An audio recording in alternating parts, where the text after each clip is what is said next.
오늘은 사순절 둘째 주일 그리고 청년부 헌신 예배로 드려집니다.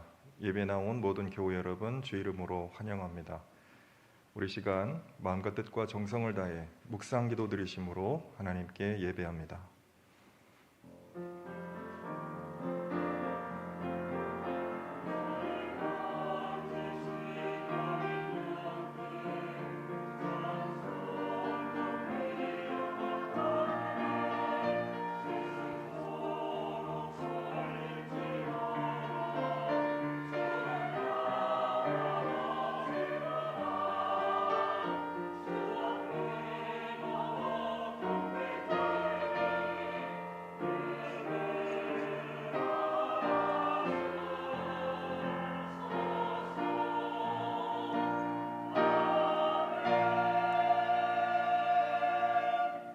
하나님, 나를 불쌍히 여겨 주십시오. 두려움이 온통 나를 휩싸는 날에도 나는 오히려 주님을 의지합니다. 나는 하나님의 말씀만 찬양합니다. 내가 하나님만 의지하니 나에게는 두려움이 없습니다. 하나님 아버지 감사합니다. 저희들 귀한 성일 주님 앞에 나와 예배하게 하신 은혜 감사드립니다. 우리가 살아가는 세상 너무나도 많은 고통과 눈물과 아픔이 있습니다. 저희들 살아가며 이리저리 피곤하고 지친 몸, 또 상처난 마음을 가지고 주님 앞에 섰습니다. 우리가 오직 주님을 의지할 때 주님이 주시는 온전한 위로와 평화와 힘이 있으리라 믿습니다. 하나님, 오늘 예배를 통하여 수고하고 무거운 짐을 다 내려놓고 주님을 만나는 기쁨 있게 하여 주시고 주님이 주시는 생명과 희망이 넘쳐나는 귀한 예배 되게 하여 주옵소서. 하나님의 사람으로 되살아나는 귀한 은혜의 예배가 되게 하여 주시고 세상에 고통받고 눈물 흘리는 사람들을 주님의 마음으로 품어 안는 귀한 예배 되게 하여 주옵소서. 저희들 사순절의 시간을 보내고 있습니다. 우리를 향한 주님의 깊은 사랑, 우리를 위한 주님의 진한 수고와 애통을 마음으로 같이 공감하게 하시고 주님을 뒤따라가는 주님의 사람으로 거듭나는 귀한 은혜의 절기가 되게 하여 주옵소서. 청년들의 귀한 헌신도 기뻐 받아주시고 이 시대 하나님의 귀한 청년들이 되살아나는 은혜가 우리 교회를 통해 나타나게 하여 주옵소서. 원근 각처에서 예배하는 모든 주님의 백성들의 예배를 기뻐 받아주시고 이 예배가 온전히 주님께만 영광되는 예배 되게 인도하여 주옵소서. 모든 말씀 우리 주님 예수 그리스도의 이름으로 기도드리옵나이다. 아멘.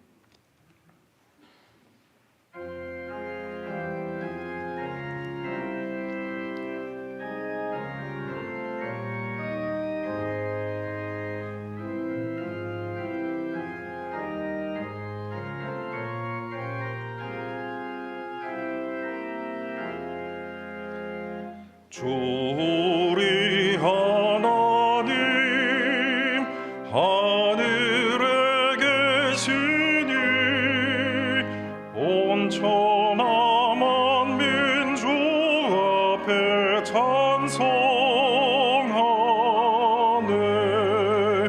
이 천지 만물도 주 앞에 엎드려 그 거룩하신 이름을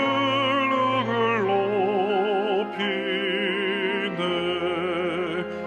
주 언약하신 것 끝까지 지키니 저 하늘나라 향하여 곧 가리라. 주 얼굴 배울 때 내 마음이 기쁘고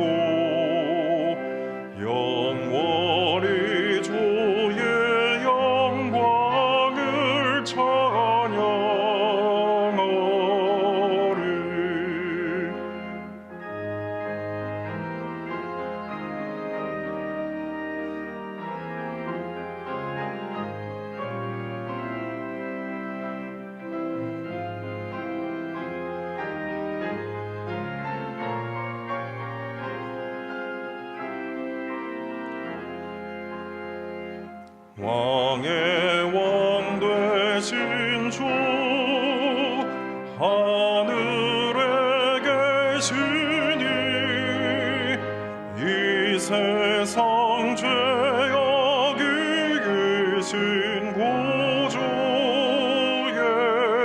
예수 저 천군 천사들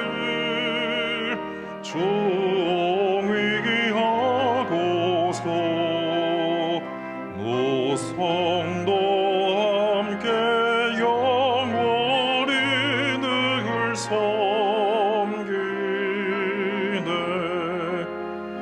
성삼위 일체께 승리한 무리들 다 기쁜 소리 높여서 감사드려 창조주 하나님 내 조림 되시니 주 앞에 나도 엎드려 경배하네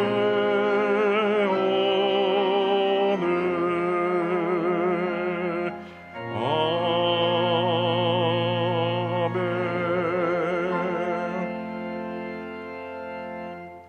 사도신경으로 우리 신앙을 고백하겠습니다. 나는 전능하신 아버지 하나님 천지의 창조주를 믿습니다. 나는 그의 유일하신 아들 우리 주 예수 그리스도를 믿습니다. 그는 성령으로 잉태되어 동정녀 마리아에게서 나시고 본디오 빌라도에게 고난을 받아 십자가에 못 박혀 죽으시고 장사된 지 사흘 만에 죽은 자 가운데서 다시 살아나셨으며 하늘에 오르시어 전능하신 아버지 하나님 우편에 앉아 계시다가 거기로부터 살아있는 자와 죽은 자를 심판하러 오십니다. 나는 성령을 믿으며 거룩한 공교회와 성도의 교제와 죄를 용서받는 것과 몸의 부활과 영생을 믿습니다. 아멘. 성시교독은 교독문 97번입니다.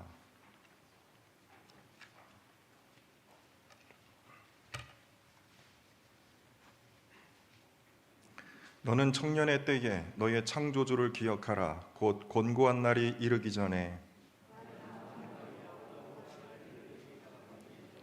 해와 빛과 달과 별들이 어둡기 전에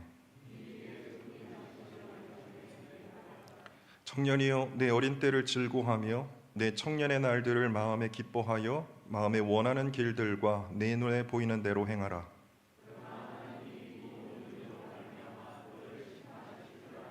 주를 경외하는 것이 지식의 근본이거늘 청년이 무엇으로 그의 행실을 깨끗하게 하리이까? 또한 너는 청년의 정욕을 피하고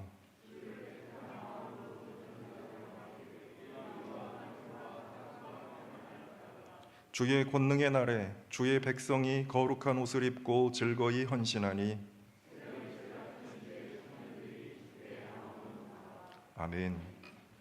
우리 다 함께 참회의 기도를 드리겠습니다. 주님, 거룩하신 사랑의 빛 아래서 우리의 어둠과 부끄러움을 깨닫습니다. 형제의 고통과 자매의 눈물을 보지 못한 우리의 어둠과 십자가를 부끄러워하며 헛된 영광을 구하며 살았던 우리의 부끄러움을 고백합니다.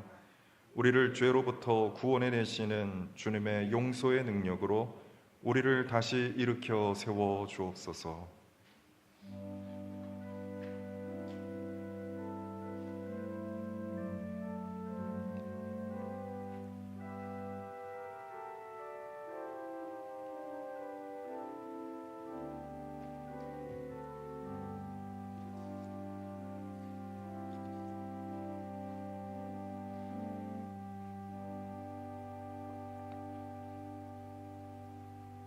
여기 우리를 향한 주님의 용서의 말씀이 있습니다. 아버지께서 우리를 암흑의 권세에서 건져내셔서 자기의 사랑하는 아들의 나라로 옮기셨습니다. 우리는 그 아들 안에서 구속 곧 죄사함을 받았습니다. 아멘. 주님의 평화가 여러분과 함께 하시기를 빕니다. 우리 옆에 있는 분들과 주님의 사랑과 은혜를 나누겠습니다.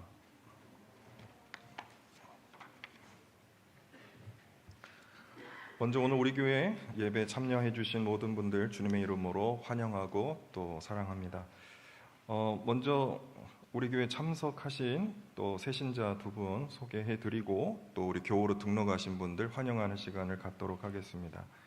먼저 우리 대학교 상담심리학과 3학년 우리 재학 중인 정지수 학생 잠깐 자리에서 일어나 주시기 바랍니다. 고맙습니다. 잠깐만 서 계시고요. 그 다음에 국어국문과 대학원생 베트남 유학생인데 응웬띠 쭝 학생, 잠시 자리에 일어나. 우리 두 분 사랑으로 박수로 환영하겠습니다. 환영합니다. 축복합니다. 예배 후에 우리 대학부 교육자 우리 목사님 박지훈 목사님 만나고 돌아가시면 좋겠습니다. 자, 지난주에 또 우리 교회 교우로 등록하신 분 있습니다. 세 분이 계시네요. 우리 간호학과 늦깎이 우리 학생이신데 이종훈 집사님 오셨습니까? 네, 감사합니다. 그리고 프랑스 언문학과 졸업하고 우리 대학 조교로 또 수고하게 돼서 우리 교회에 등록한 김가희 우리 선생님 오셨습니까? 김가희 안 오셨네요. 그리고 우리 학관에 입관한 우리 이사무엘 학생, 영문과 2학년 학생입니다. 우리 이사무엘 학생, 우리 교회로 등록하신 세 분 주민을 환영하고 박수로 환영하도록 하겠습니다. 제가 잠시 기도하겠습니다. 오늘 새로 오신 분들 그리고 우리 교우로 등록하신 분들 위해서 기도하겠습니다. 좋으신 하나님 감사합니다. 하나님께서 천하보다 소중히 여기시는 귀한 생명들 이 땅에 보내주시고 또 특별히 우리 한남대학교에 예배 참석하게 하시고 또 우리 교우로 등록하게 하시는 은혜 감사합니다. 하나님의 백성 된 것임을, 주님의 자녀 된 것임을 우리가 다시 한번 확인하는 이 아름다운 시간에 우리 교회 모든 교우들과 더불어 한 가족이 된 것 진심으로 감사하며 축복하기 원합니다.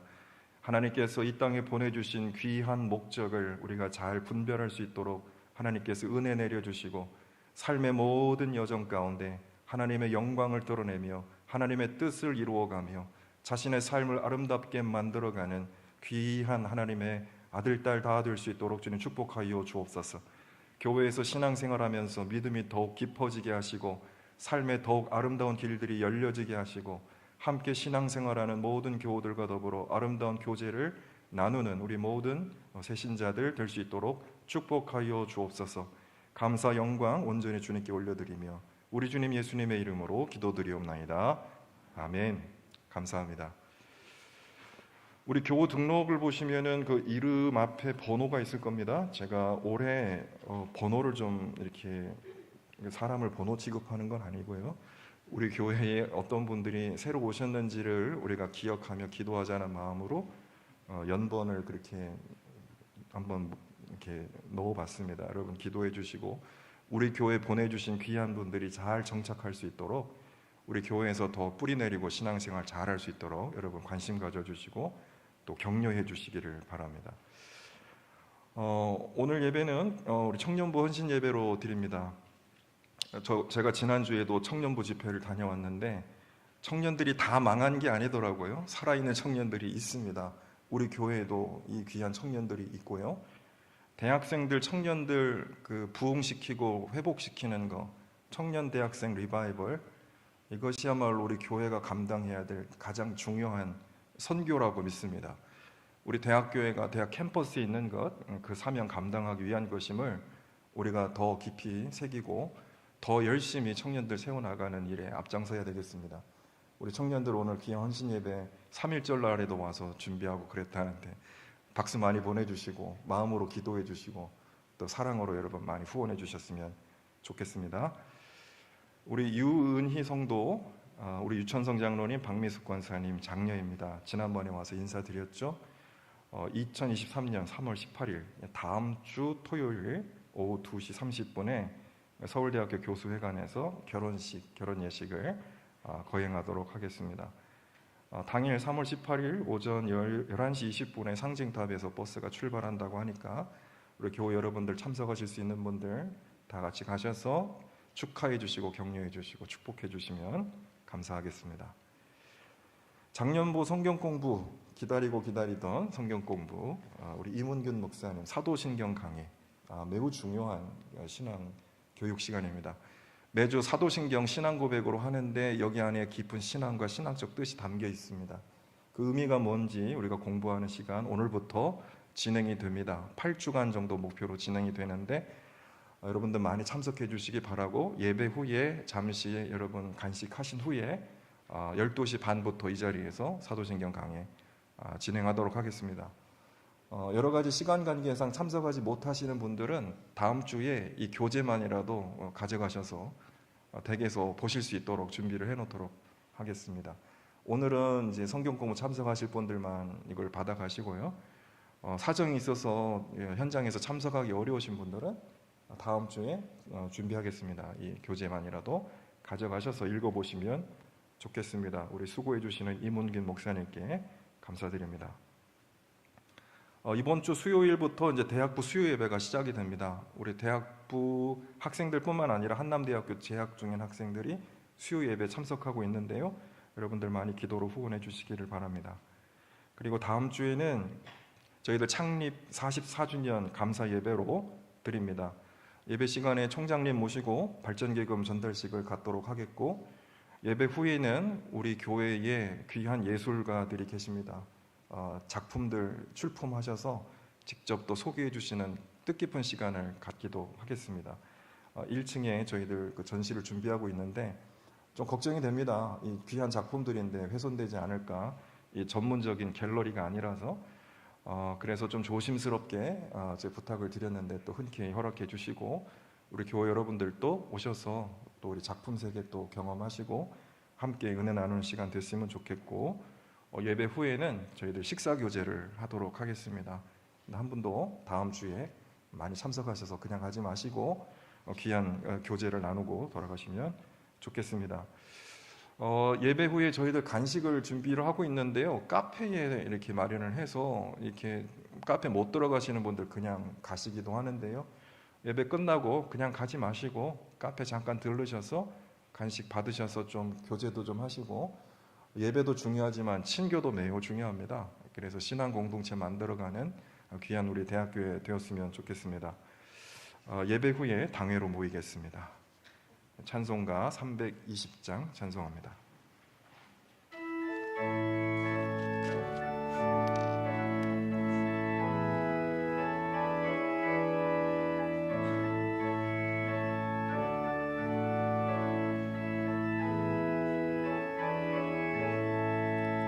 나의 죄를 정케 하사 주의 일꾼 삼으신 구세주의 넓은 사랑 항상 찬송합니다.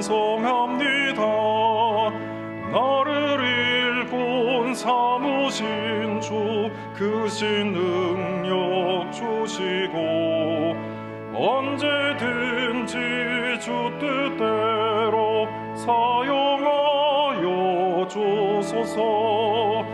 내게 부어 주시려고 은혜에 비하신 주 주의 은혜 채워줘서 능력 있게 하소서. 나를 일꾼 삼으신 주 크신 능력 주시고 언제든지 주 뜻대로 사용하여 주소서.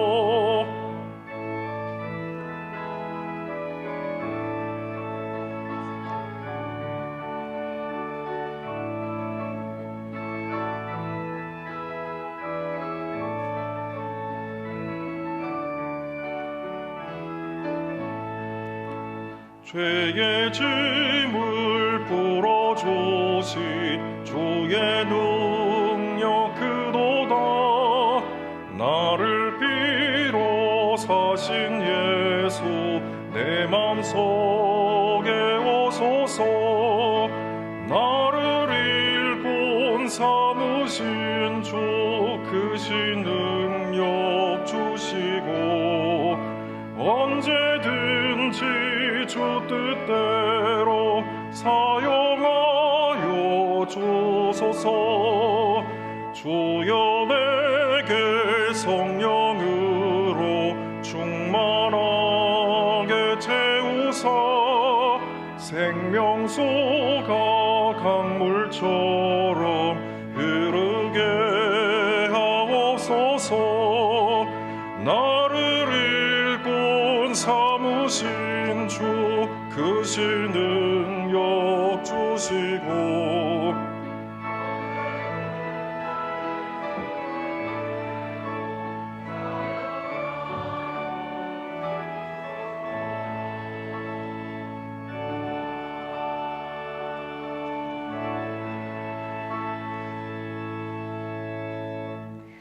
기도드리시겠습니다. 하나님 아버지, 오늘 예배의 자리에 나올 수 있게 하심에 감사드립니다. 예배의 자리에 나오지 못한 성도, 외국으로 출타 중인 성도, 하나님의 복음을 위해 선교 지역에서 사역을 감당하고 있는 성도 등 모든 하나님의 자녀를 기억해 주시고 축복해 주시어 주님의 소명을 나타낼 수 있는 저희가 될 수 있기를 소망합니다. 하루하루 바쁘게 살아가며 불평과 불만으로 감사함을 잊고 살아가는 저희를 용서해 주시고 세상에 넘어지고 때로는 지치지만 예배를 통해 주님과 동행하는 삶을 살아가기를 간구합니다. 한남대학교가 새 학기를 맞이하게 되었습니다.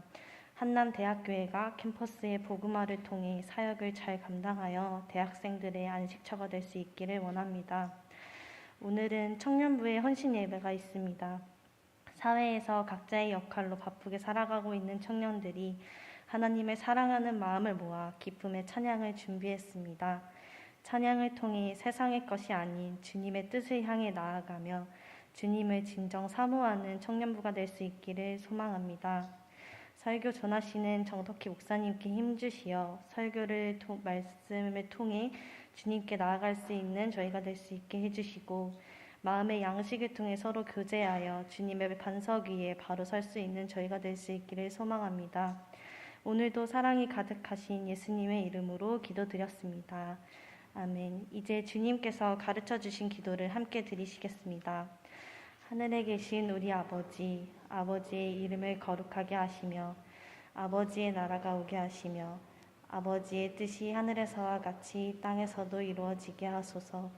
오늘 우리에게 일용할 양식을 주시고 우리가 우리에게 잘못한 사람을 용서하여 준 것 같이 우리 죄를 용서하여 주시고 우리를 시험에 빠지지 않게 하시고 악에서 구하소서. 나라와 권능과 영광이 영원히 아버지의 것입니다. 아멘.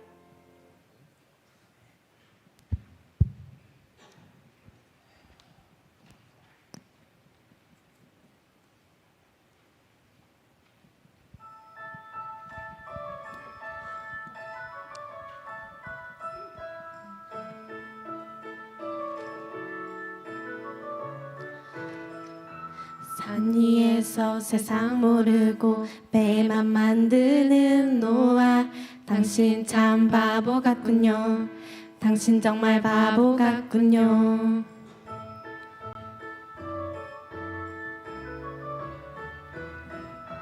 왜 맑은 날 배를 만드나요? 왜 하필 높은 산 위에? 당신 참 바보 같군요.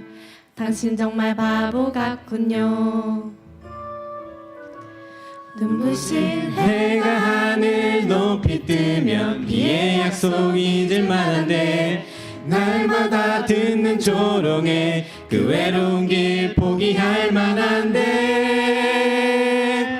당신은 어쩜 그리 묵묵히 그 길 가나요? 당신은 어쩜 그리 그 자리를 지켜냈나요? 당신은 어쩜 그리 묵묵히 그 길 가나요? 당신은 어쩜 그리 그 자리를 지켜냈나요?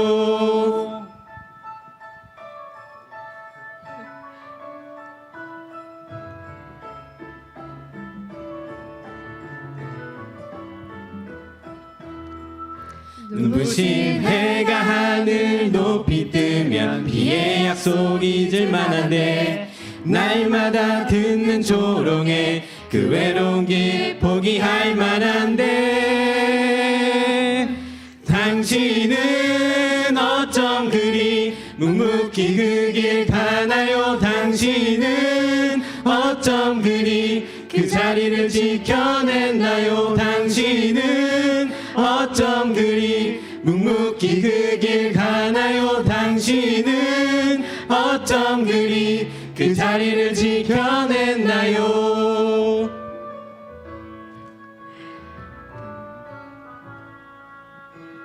당신 참 바보 같군요. 당신 정말 바보 같군요. 당신 참 바보 같군요. 나도 바보처럼 살래요.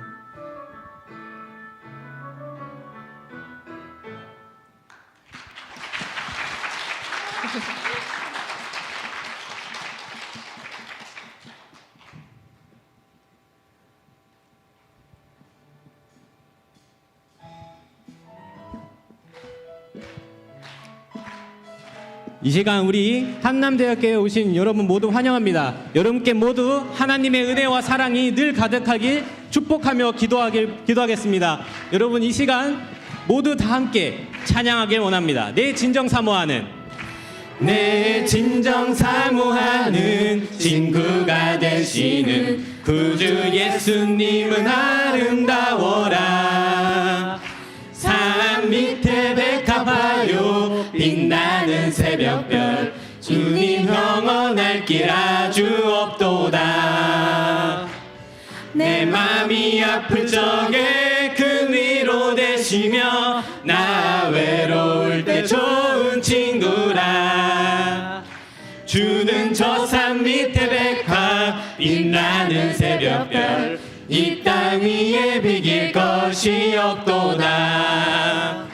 내 몸의 모든 염려 이 세상 고락간 나와 항상 같이 하여 주시고 시험을 당할 때에 악마의 개교를 즉시 물리치사 날 지키시네. 온 세상 날 버려도 주 예수 안 버려 끝까지 나를 돌아보시니. 주는 저 산 밑에 백합 빛나는 새벽별 이 땅 위에 비길 것이 없도다. 오늘 저희가 부른 찬송이 성도님들의 고백이 되셨으면 좋겠습니다. 또한 담임 목사님을 비롯하여 모든 성도님들이 저희 청년부를 기도하고 응원해 주셔서 감사합니다. 저희 또한 성도님들을 위해 응원하고 기도하도록 하겠습니다. 내 영혼 먹이시는 그네 누리고 나 친히 주를 뵙기 원하네. 주는 저 산 밑에 백합 빛나는 새벽별 이 땅 위에 비길 것이 없도다. 내 맘이 아플 적에 그 위로 되시며 나 외로울 때 좋은 친구라. 주는 저 산 밑에 백합 빛나는 새벽별 이 땅 위에 비길 것이 없도다. 차렷 경례.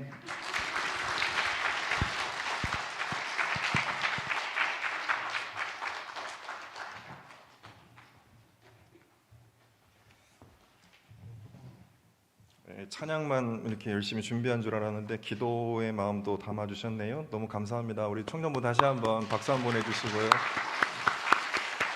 또 우리 열심히 청년부 섬기시는 우리 정덕희 목사님 매주 열심히 성경 공부 인도해 주고 계시고, 또 우리 부장님 우리 이희영 집사님이시죠? 예, 수고 많으십니다. 감사드립니다.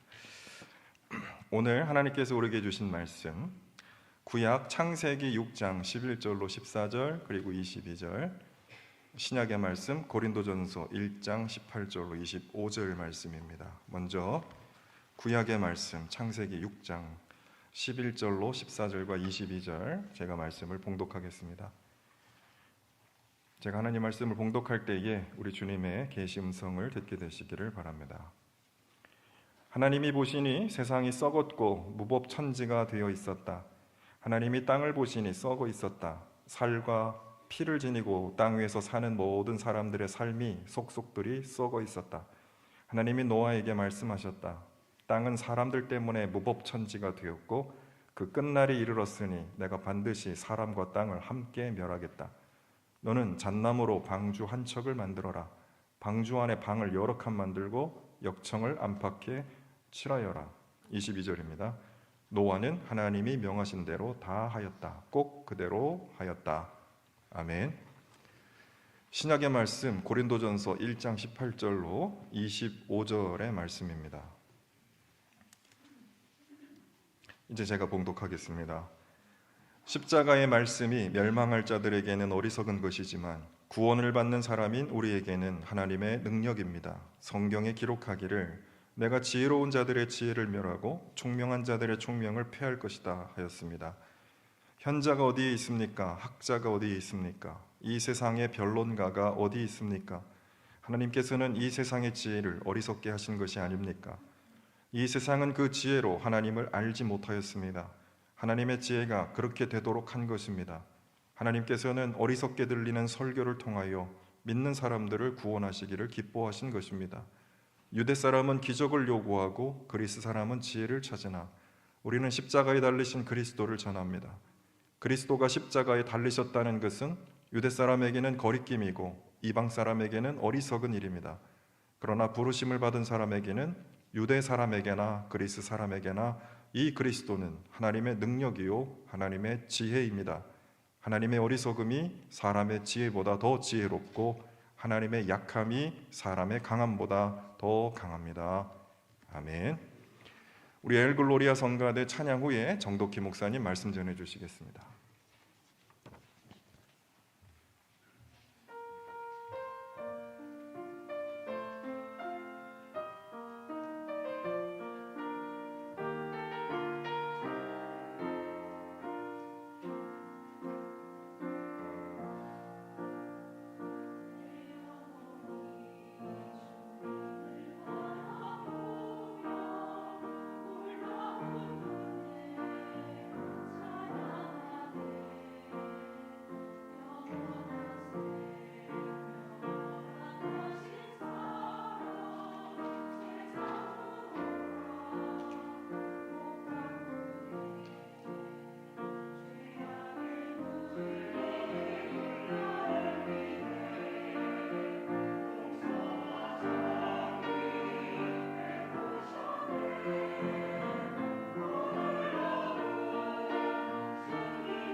뮤지컬 지저스 크라이스트 슈퍼스타라는 뮤지컬이 있습니다. 아마 많은 분들이 보셨을 것 같은데요.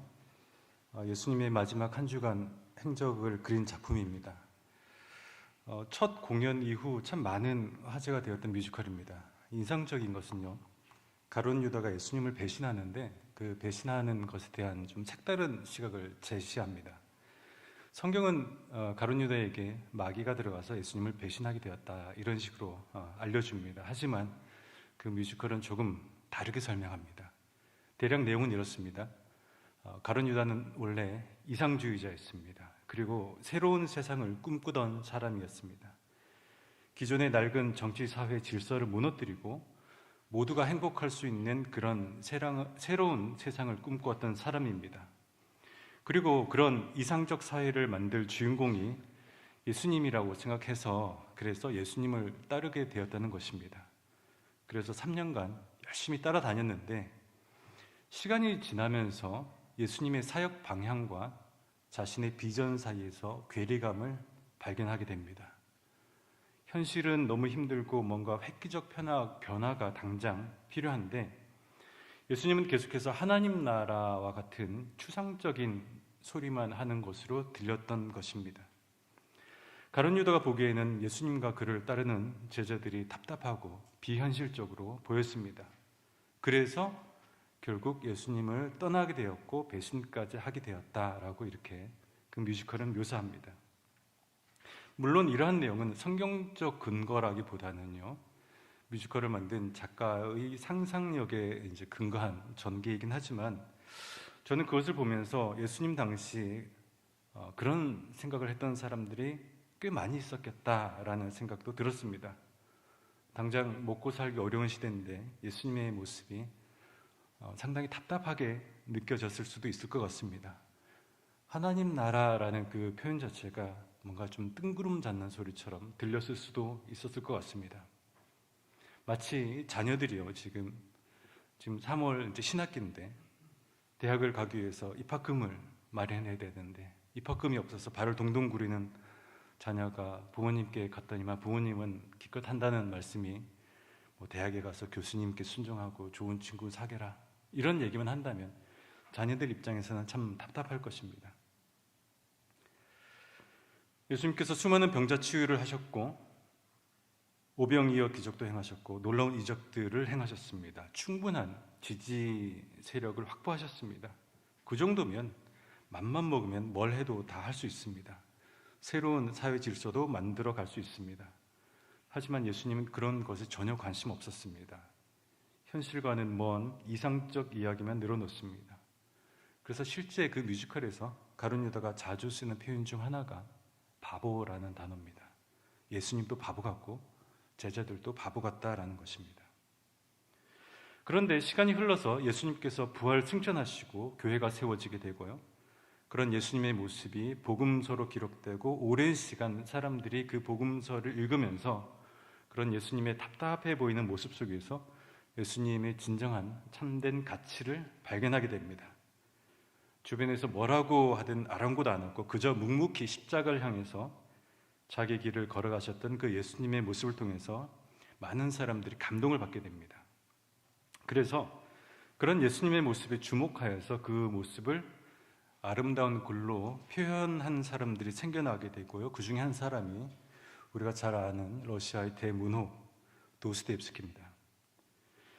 비록 미련해 보이고 어리석어 보이긴 하지만 그럼에도 자신의 소신과 비전을 가지고서 한 걸음씩 나아가는 그 예수님의 모습에서 도스토옙스키는 감동을 받게 되고 그래서 자신의 소설에 예수님의 캐릭터를 등장시키는데요, 흥미로운 점은 위엄과 권능의 메시아 캐릭터보다는 앞서 이야기한 좀 미련해 보이는, 좀 답답해 보이기도 하는 그런 캐릭터로 묘사한다는 것입니다. 그의 대표적 소설 중에 하나가 죄와 벌이라는 소설인데요, 그 내용은 그렇습니다. 라스콜리니코프라는 주인공이 나오는데 청년입니다. 근데 이 청년이 악덕 고리 대금업자 노파를 살해합니다. 살해하고 나서 그때부터 자기 행위를 막 합리화를 합니다. 자기는 살인을 저지르긴 했지만 더 좋은 세상을 위해서 저런 나쁜 노파 정도는 죽여도 된다 하면서 스스로를 합리화합니다. 그런데 그런 그를 변화시키는 여자 캐릭터가 소냐라는 여자인데, 그녀는 매우 궁핍한 삶을 살아가는 여인입니다. 아버지의 무능으로 인해서 극심한 생활고를 겪게 되고요, 아버지와 계모의 강요로 인해서 매춘부의 삶을 살아가게 됩니다. 하지만 매우 순수한 신앙과 마음의 소유자이고 가족을 위해서 자신을 기꺼이 희생하는 캐릭터로 묘사됩니다. 소설 속 소냐를 한번 생각해 보십시오. 참 한창 아름다운 나이 아닙니까? 꽃다운 나이의 처녀가 그렇게 비참하게 사는 것을 보고 아마 친구들은 답답하다, 너 왜 그렇게 인생 사냐, 아마 이렇게 얘기했을 것 같습니다. 하지만 그녀는 가정을 위해서 기꺼이 희생합니다. 심지어 자신에게 아무런 유익도 되지 않는 일에 헌신하는데 바로 죽어가는 그 주인공 라스콜리니코프를 살리는 일에 헌신합니다. 그 주인공을 만나서 성경 구절을 계속해서 읽어주는데, 그 구절이 요한복음 11장에 나오는 죽은 나사로 이야기입니다. 예수님께서 죽은 나사로를 향해서 이렇게 선포하십니다. 나는 부활이요 생명이다. 예수께서 죽은 나사로를 향해서 던진 그 메시지를 소냐도 마찬가지로 영적으로 죽어있는 그 주인공 라스콜리니코프를 향해서 동일하게 선포합니다. 죽음의 어둠의 흑암의 무덤에서 나오라고 선포합니다. 그리고 주인공이 그 복음을 받아들이자 그에게 나무 십자가를 건네주고 그를 자수하게 해서 결국 새로운 사람으로 변화시킵니다. 부활에 이르게 한다는 것이죠. 그래서 그 소설 마지막 장면은 부활의 이야기로 마무리됩니다. 책의 저자 도스토옙스키는 이 소설을 통해서 특히 소냐라는 캐릭터를 통해서 예수님의 모습을 묘사하고 있습니다. 소냐의 낮고 천한 모습, 그리고 타인을 위해서 희생하는 모습, 미련할 정도로 착하고 순수한 모습, 한 사람을 변화시키기 위해서 모든 것을 그 바치는 모습을 통해서 예수님을 묘사하고 있습니다. 이 소설이 1866년에 집필했는데 3년 후에 그 도스토옙스키는 또 다른 작품을 또 출판을 합니다. 이번에는 그 바보라는 캐릭터에 더 집중합니다. 그래서 아예 소설 제목도 바보라고 설정합니다. 영어로는 idiot이라고 보통 쓰는데 우리 한글로는 백치라고 번역을 했습니다. 도스토옙스키가 백치라는 소설을 쓸 때 그 당시 자필 기록에 보면 이런 문구가 나옵니다. 아름다움이 세상을 구원할 것이다. 그러니까 그게 그 당시 그가 가졌던 확신이었습니다. 아름다움이 세상을 구원한다. 그렇다면 세상에서 가장 아름다운 사람은 누구인가? 그것은 바로 세상을 구원하는 가장 아름다운 사람 예수 그리스도다라고 그는 믿었던 것이고, 그래서 그 소설 속에 그 예수 그리스도를 닮은 주인공 뮤시킨이라는 사람을 그리스도의 화신으로 묘사합니다. 소설 속에서 뮤시킨이라는 사람은 참 순수하고 겸손하고 바보처럼 연약한 캐릭터로 묘사됩니다. 그래서 그를 통해서 그는 예수 그리스도를 형상화합니다. 혹자는 아마 이렇게 얘기하는지도 모르겠습니다. 예수 그리스도를 모티브로 하는 소설에 어떻게 백치라는 그런 이름을 짓느냐, 너무 불경스럽다라고 얘기할런지도 모르겠습니다. 하지만 도스토옙스키가 이렇게 백치라는 좀 자극적인 제목을 짓게 된 계기는요, 그가 속해 있던 러시아 정교회 신학이 근거합니다. 러시아 종교회는 사실 우리처럼 그 서방교회에서 깊이 영향을 받은 한국 개신교에서는 좀 낯설게 느껴지는 신학 개념들이 몇 가지가 있는데, 그 중 하나가 유로지브이라는 그런 개념이 있습니다. 번역하자면 말 그대로 바보입니다. 오늘 신약 본문 고린도전서 1장을 같이 읽었는데 1장 18절에 보면 이렇게 나와 있습니다. 십자가의 말씀이 멸망할 자들에게는 어리석은 것이지만 구원을 얻는 우리에게는 하나님의 능력입니다. 그리고 1장 25절에서 바울은 이렇게 기록합니다. 하나님의 어리석음이 사람의 지혜보다 더 지혜롭고 하나님의 약함이 사람의 강함보다 더 강합니다. 이 구절에서 1장 25절에서 어리석음을 뜻하는 러시아어 유로지브이가 등장하게 됩니다. 유로지브이라는 단어는 직역하자면 거룩한 바보 또는 바보 성자라는 뜻입니다. 좀 의역하자면요, 그리스도를 위한 바보라고 할 수 있겠습니다. 유로지브이는 세상의 눈으로 볼 때는 참 미련한 자, 답답한 자, 어리석은 자를 뜻합니다. 세상의 지혜나 지식을 거부하는 좀 꽉 막힌 사람이라고도 할 수 있겠습니다. 반면에 자신의 모든 것을 포기하고 비워내고 하나님의 지혜로서 세상을 구원의 길로 인도하는 존재가 바로 그들이었습니다. 당시 러시아 사회에서요, 소위 유로집이라고 일컬어지는 자들은 좀 행색이 좀 남달랐다고 합니다. 지저분한 몰골을 하고 다니고 풀어헤친 머리를 하고 다니고요, 덥수룩하게 수염도 기르고 누더기 옷을 입은 채 현실을 극복하는 하나님 나라를 소망하고 그 비전을 선포하면서 다녔다고 합니다. 그 유로지부이들이 추구했던 삶은 바로 예수 그리스도의 삶이었습니다. 살아생전 주위 사람들로부터 어리석다라는 소리를 들었던 바로 그 예수 그리스도의 삶을 그대로 살아내는 것이었습니다. 오늘 우리가 읽지는 않았지만 누가복음 우리 성경 구절을 하나 잠깐 찾아봤으면 좋겠는데요. 누가복음 13장 말씀, 누가복음 13장 31절부터 33절까지 말씀을 우리 성경을 찾아서 한번 같이 봤으면 좋겠습니다. 누가복음 13장 31절에서 33절까지 말씀을 제가 읽어보겠습니다. 바로 그때 몇몇 바리새파 사람이 다가와서 예수께 말하였다. 여기에서 떠나가십시오. 헤롯이 당신을 죽이려고 합니다. 예수께서 그들에게 말씀하셨다. 가서 그 여우에게 이 말을 전하여라. 보아라, 오늘과 내일은 내가 귀신을 내쫓고 병을 고칠 것이요 사흘째 되는 날에는 내 일을 끝낸다. 그러나 오늘도 내일도 그 다음 날도 나는 내 길을 가야 하겠다. 예언자가 예루살렘이 아닌 다른 곳에서는 죽을 수 없기 때문이다. 이 성경 구절에서요, 바리새파 사람들은 예수님을 향해서 떠나라고 매우 현실적인 충고를 해줍니다. 하지만 예수님의 답변은 여전히 좀 답답해 보입니다. 현실 상황 전혀 아랑곳 안 오고 그저 내일 하겠다라는 식으로 들립니다. 그러니까 바리새파 사람들이 나름 현실적 충고를 해준 겁니다. 근데 그들 입장에서 봤을 때는 참 미련해 보인다고 느꼈을 수도 있을 것 같습니다. 하지만 저는 예수님께서 하신 이 말씀 33절에 오늘도 내일도 그 다음 날도 나는 내 길을 걸어가겠다.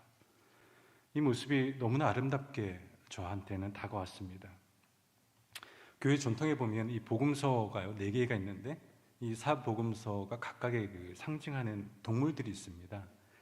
가령 마가복음은 사자의 복음서라고 알려져 있고요. 요한복음을 상징하는 동물은 독수리입니다. 공교롭게도 누가복음은 소입니다. 소. 그래서 33절 말씀이 전 이렇게 다가옵니다. 소처럼 터벅터벅 그 길을 걸어가겠다는 거죠. 십자가를 향해서. 오늘도 내일도 그 다음 날도. 세상이 어떻게 돌아가든 누가 뭐라 하든 그냥 소처럼 우직하게 터벅터벅 나는 내 길을 가겠다. 바로 이런 삶이 유로지부이들이 추구했던 삶의 모습입니다. 우리나라에도 이런 유로지부의 삶을 사셨던 분들이 많이 있습니다. 그중 한 분이 바로 아동문학가 권정생 선생입니다. 우리에게는 강아지똥 또는 몽실 언니와 같은 주옥 같은 동화로 참 잘 알려져 있는 분인데, 사실 어린이를 위한 동화라고는 하지만 단순히 동화라고 하기에는 너무나도 깊은 신학적 메시지를 담고 있는 정말 보석과도 같은 작품들입니다. 근데 그분이 그런 동화를 쓰게 된 계기는 참 소박합니다. 교회학교 교사로서 섬겼는데 아이들에게 성경 이야기를 조금 더 쉽게 재미있게 표현해 주기 위해서 동화를 쓰게 되었다고 합니다. 하지만 그의 삶은 너무나도 험난했습니다. 극심한 가난을 겪었고 경북 안동 일직교회라는 그 작은 시골교회에서 교회 문간방에서 홀로 살면서 평생 교회 종직으로 살았습니다. 몸도 매우 허약했습니다. 결핵을 비롯해서 수많은 병을 몸에 달고 살았습니다. 정말 그의 자전적인 동화 강아지똥처럼 비참하게 또 바보처럼 유로지부이처럼 살아갔습니다. 오늘 우리가 읽었던 고린도전서 1장 25절에 어리석음이란 단어가 나오고 연약함이란 단어가 나오는데 이 두 단어가 어쩜 권정생 선생을 표현하는 가장 적절한 두 단어가 아닌가 싶습니다. 미련해 보이는 행동도 참 많이 했습니다. 한 번은 아동문학회에서 그분에게 상을 주겠다고 그렇게 권면을 하는데 그분이 한사코 사양을 하니까 오죽하면 대한민국 아동문학의 대부라고 불리우는 윤석중 선생이 직접 경북 안동까지 내려가셨다고 합니다. 그 상을 전달하기 위해서. 마지못해서 받은 거예요. 상패와 상금을 받았는데 받고 닷새 만에 그대로 서울로 우편으로 반납을 합니다. 그 이유가 참 재밌습니다. 상이라는 것 자체가 본인이 1등상을 받으면 본인이 1등상을 받는 순간 꼴찌도 정해지는 건데 그렇다면 결국 서열을 세워서 1등부터 꼴등까지 줄 세우게 하는 게 상이라는 것인데 그런 줄 세우기 한 부분이 되기 싫다는 거예요. 그게 부담스럽다는 겁니다. 게다가 지금 마을에 자기가 살고 있는 그 일직교회 그 마을에 초상이 좀 나서 몇몇 가정들이 슬픔에 잠겨 있는데 상금을 받고 기뻐하는 그 마음이 자기가 부담된다는 거예요. 그래서 그 상금도 그대로 반납을 했다고 합니다. 좀 답답해 보입니다. 좀 받을 때는 좀 받고 챙길 때는 좀 챙겨도 될 텐데 그걸 못했던 것 같습니다. 2007년에 그분이 돌아가셨는데 그분이 죽을 때 남긴 유산이 그 당시 돈으로 10억 원이었다고 합니다. 하지만 그는 평생 그 10억 원이라는 돈에는 손도 안 대고 정말 다 헤어진 그 누더기 옷 하나 입고 살았습니다.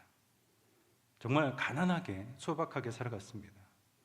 병마와 싸우던 권정생 선생님이 죽음을 앞두고 유언을 하나 작성하게 되는데 이렇게 씁니다. 내가 쓴 모든 책은 주로 어린이들이 사서 읽은 것이니까 여기에 나오는 인세를 어린이들에게 되돌려주는 것이 마땅하다라고 이렇게 유언을 작성합니다. 남겨둔 유산 10억 원하고 매년 나오는 인세 1억 5천만 원, 매년 나오는 그 인세를 남북한 불우한 아이들 위해서 써달라는 유언과 함께 세상을 떠났습니다.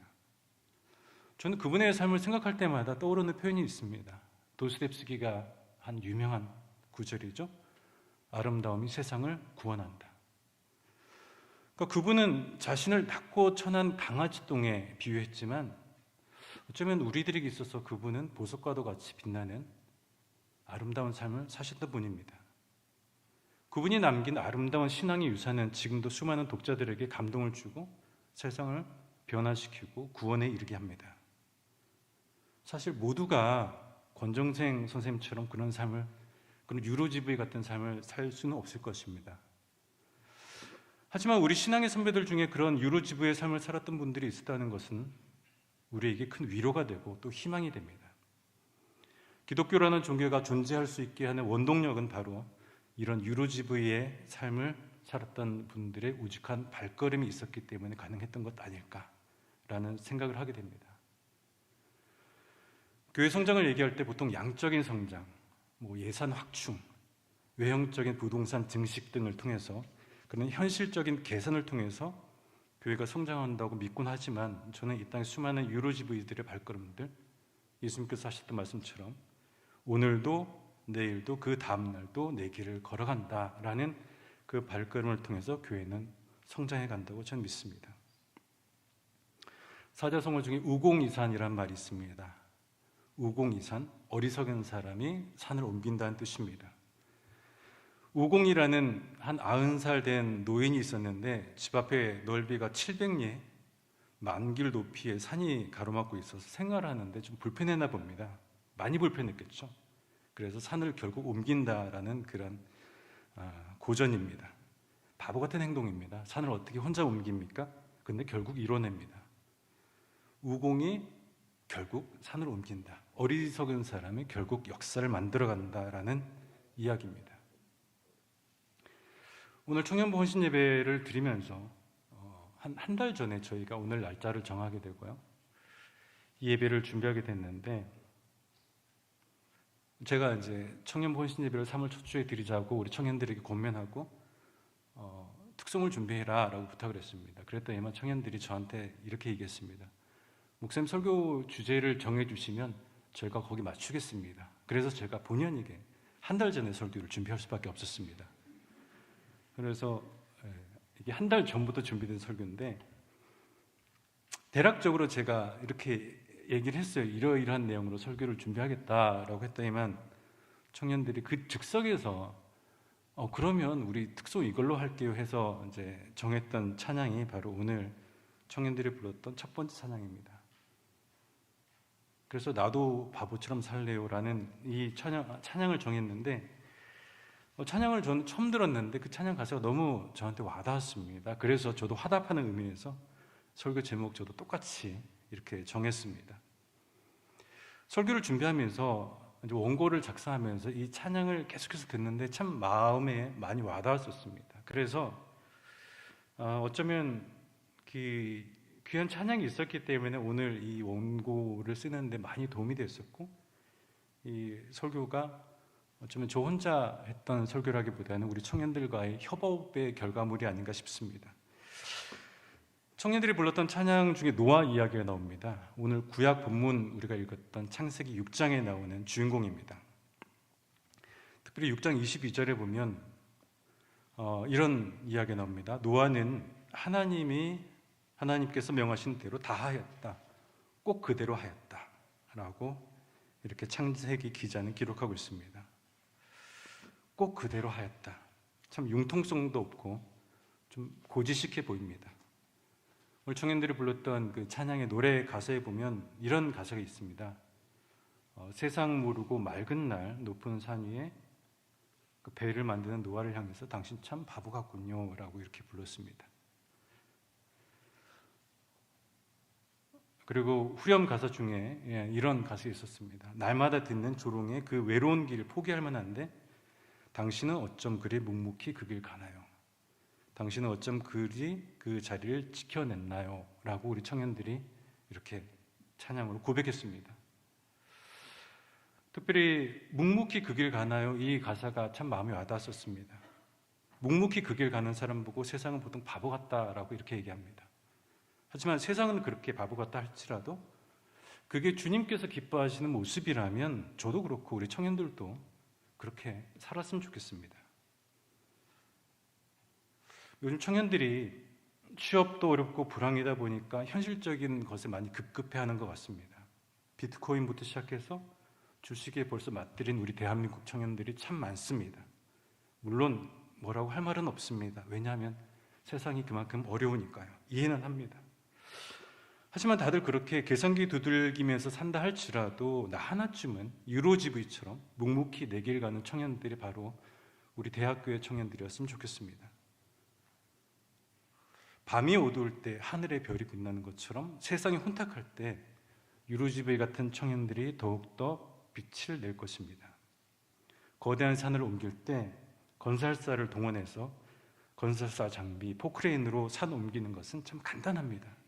하지만 우공은 묵묵히 그 산을 옮김으로 우리에게 거대한 가르침을 주었고 그의 삶은 우공이라는 하나의 고전이 되었습니다.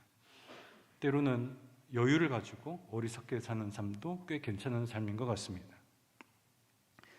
그저 현실에 타협하기보다는 때로는 바보처럼 묵묵히 오늘도 내일도 그 길을 걸어가겠다는 예수님의 고백이 저의 고백이 되고 오늘 헌신 예배를 드리는 우리 청년들의 고백이 되고 이 자리에 함께 예배 드리는 우리 대학교 모든 성도님들의 고백이 될 수 있기를 바랍니다. 같이 기도하겠습니다. 사랑과 은혜가 충만하신 하나님 아버지, 오늘 청년 헌신 예배를 드리면서 또 우리가 귀한 말씀 나누게 하시니 감사를 드립니다. 예수님처럼 세상에서 뭐라고 하든 아랑곳 안 하고 묵묵히 그 길을, 주님께서 원하시는 그 길을 신실한 마음으로 걸어가는 우리 모든 청년들, 그리고 이 예배에 함께 드리는 우리 모든 대학교의 성도님들 다 될 수 있게 하여 주옵소서. 예수 그리스도 이름 받들어 기도하옵나이다.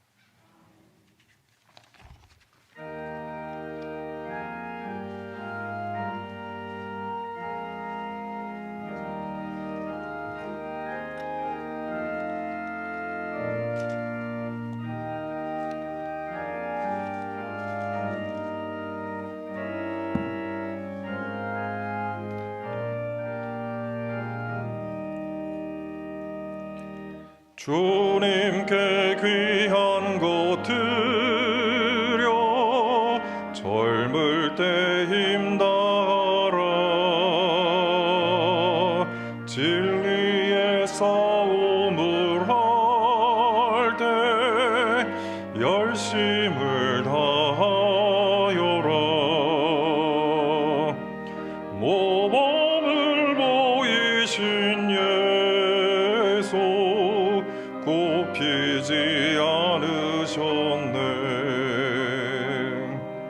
너희는 충성을 다해 주님을 섬기어라.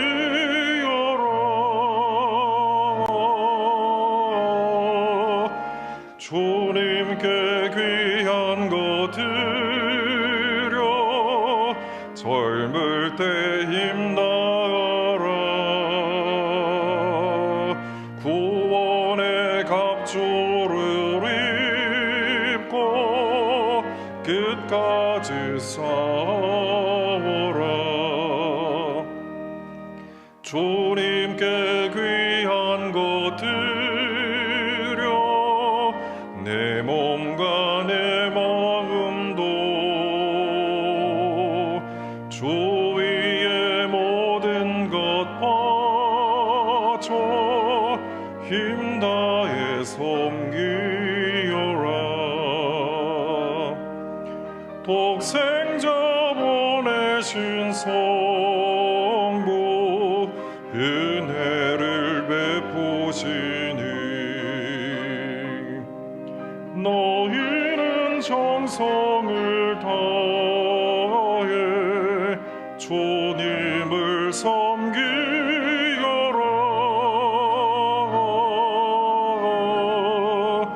주님께 귀한 것 드려 젊을 때 힘나라. 구원의 갑주를 입고 끝까지 싸워라.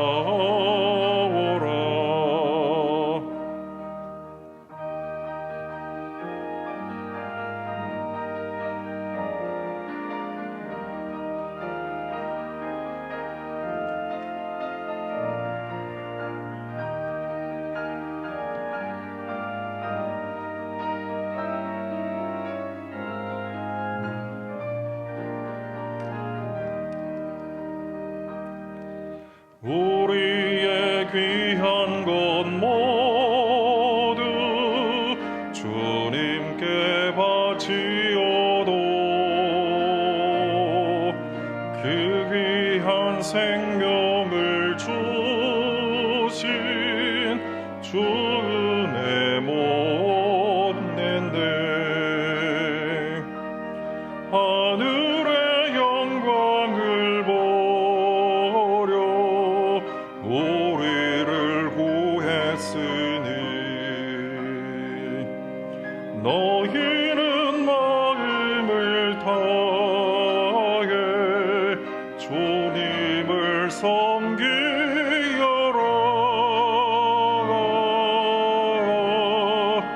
주님께 귀한 것 드려 젊을 때 힘다하라.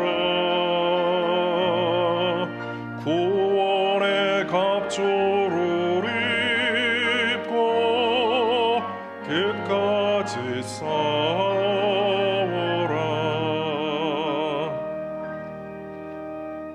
하나님, 오늘 예배를 통하여 예수 그리스도의 사랑의 기쁨과 아름다움을 보여주신 것 감사합니다.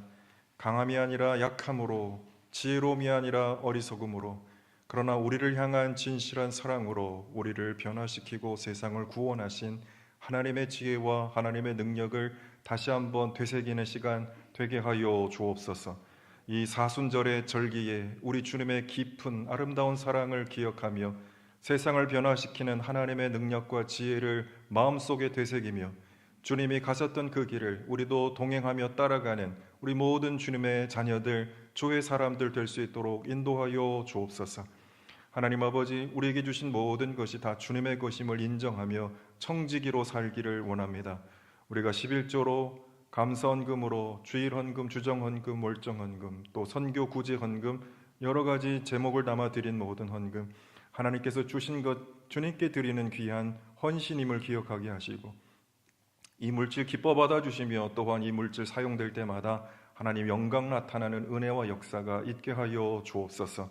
오늘 청년부 귀한 헌신 예배를 드렸습니다. 청년들이 하나님의 사람으로 세워지고 주님의 뜻을 이루어가는 귀한 청년들 되게 하여 주시고 대학부, 청년부, 젊은 세대가 하나님의 사람으로 귀하게 거듭나고 세워지는 역사가 나타나고 우리 교회가 그 청년 선교, 다음 세대 선교에 앞장서가는 캠퍼스 선교에 앞장서가는 교회 될 수 있도록 은혜와 능력을 더하여 주옵소서.